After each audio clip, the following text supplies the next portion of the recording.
To show you how to create an A/B single subject research design graph using Microsoft Office Excel 2007. The first thing you're going to do is go to your Startup menu, click on Microsoft Office Excel 2007, and that should generate a blank file that looks like this. You're going to work from this file, and I'm going to be working from a pre-existing file. We are going to be creating this A/B single subject research design graph today in our tutorial. The first thing that you will need to do is to enter in these data.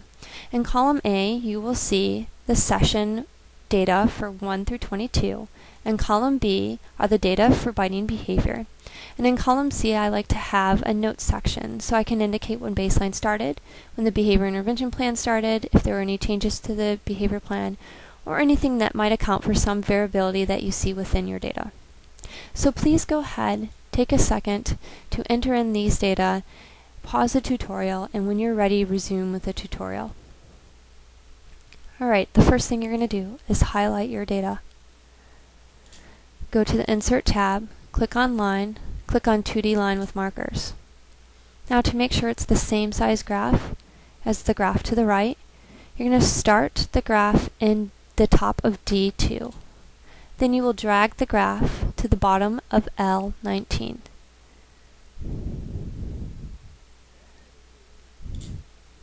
Now it's the same size graph.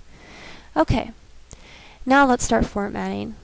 First thing we need to do is get rid of the legend. So left click on the legend and then click the delete button. Now we need to get rid of the major grid lines. So left click on the major grid lines and then click delete. Now let's format our data series. Click on the data series, then right click and hit Format Data Series. Go to Marker, Fill, go to Solid, and select black. The reason for selecting black is because it's the most common color that will show across all printers. Next, go to Line Color, click Solid, click on Black. Then go to Marker Line Color, click on Solid, then click on Black if it's not already selected, and click Close. Now all of your data should be in black. Now let's format the Y and X-axis scales. So let's start with the X-axis. Click on the X-axis scale and then right click, hit Format Axis. You're going to go to Major Tick Mark Type, click None, Minor Tick Mark Type, click Outside, and then make sure your position axis, the between tick marks, is clicked, and then click Close. Now that should be formatted the same. Now to make it the same size, go to Home, and select 12 for the font size. Now let's go to the Y-axis scale.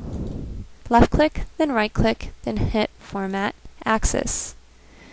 Fixed, you're going to type in for minimum, -1. And this is so if you have any data that show at 0, you'll clearly be able to see that on your graph. Maximum, 25. Major unit, we're going to do 1. And minor unit is going to be 1. Now if you have data that end up going above 25, you can always make the adjustment later. Major tick mark type, you're going to leave the same for the minor, same for the axis labels. When you get to axis value, you're going to type in -1, and what this will do is allow the 0 to be raised up off of the x-axis. Again, so you're going to be able to clearly see any data that fall at 0. And you can see that that is what happened. Now, in order to make sure that the font size is correct, you're going to go to Home and click on 12. Okay, now as you can see, the -1 is showing and you don't want the -1 to show. So you're going to want to make sure you click on your graph, make sure to click on the graph, go to Insert, click on Shapes, click on Text Box, and you're going to draw a text box around the -1. Now you're going to right click on the text box and click Format Shape.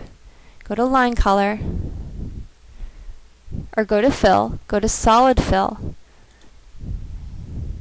go to White, go to Line Color, make sure there's no line, and then when you click off, you should be able to see the -1. Now, try moving your graph, and when you move your graph, the box should go with your graph. If the box does not go with your graph, what that means is that you were not clicked on the graph when you drew that box. And so it's really important to make sure that whenever you're drawing on your graph or inserting anything into your graph that you are clicked onto your graph so that that box or that drawing becomes part of your graph. Alright, the next thing we're going to do is we're going to enter in our axis titles. So to do that, again, click on your graph, go to Layout, go to Axis Titles, go to Primary Horizontal Axis Title, click Title below Axis. Type in Session,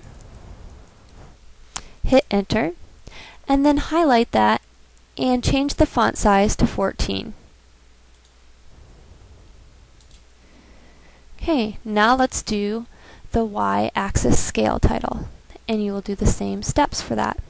You'll go to Layout, click on Axis Title, go to Primary Vertical Axis Title, click on Rotated Title, and type in frequency of biting. Hit Enter, highlight, go to Home, and click on 14. Okay, the next thing that we're going to do is we're going to separate our data from baseline to intervention. In order to do that, we need to click on the first data point of intervention, and only that data point. Once you've clicked on that, right-click and hit Format Data Point. Go to Line Color and select No Line. That should separate the data. Now, to make a clear distinction between baseline and intervention, you're going to need to draw a phase line. Again, make sure you're clicked on your graph, go to Insert, go to Shapes, go to Line, and draw a line from the top to the bottom. Then click on the line, hit Format Shape, go to Line Color, again, select black to be consistent, go to Line Style, and I like to select the 4th dash type. And you can make adjustments to your line if you need to. Okay, the next thing that we need to do is enter in our condition, labels, and our participant identifier. To do that, again, make sure you're clicked on the graph, go to Insert, go to Shapes, go to Text Box, draw a text box, type in baseline, highlight, and change the font to 14. Then you're going to copy that box 2 times.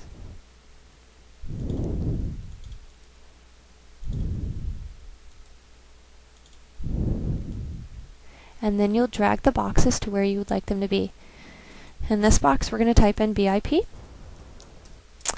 And this box is going to serve as our participant identifier.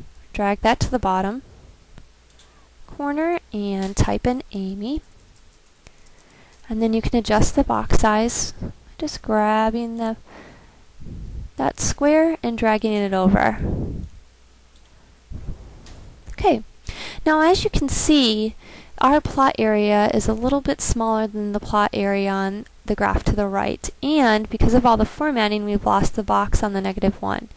So in order to change the plot size, you're going to just click on it and then grab this little circle and adjust it accordingly. And then you just need to find that box and move it. And now let's compare our graphs. As you can see, they're the same. And this is how you make an A/B single subject research design graph using Microsoft Office Excel 2007.